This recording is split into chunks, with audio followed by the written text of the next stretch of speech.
السلام عليكم ورحمة الله تعالى وبركاته.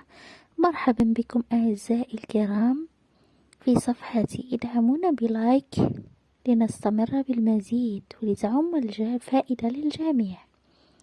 اليوم جئتكم باسم من أسماء الله الحسنى، ألا وهو اسم الله الجامع.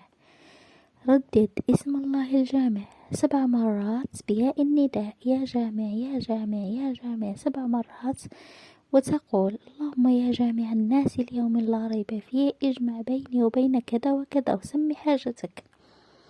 تردد ذلك يوميا بعد صلاة المغرب، وكذلك بعد صلاة الفجر لمدة 21 يوما، وستتغير أمورك وستتحسن إلى الأفضل إن شاء الله، وستنال مرادك بإذن الله الواحد الأحد.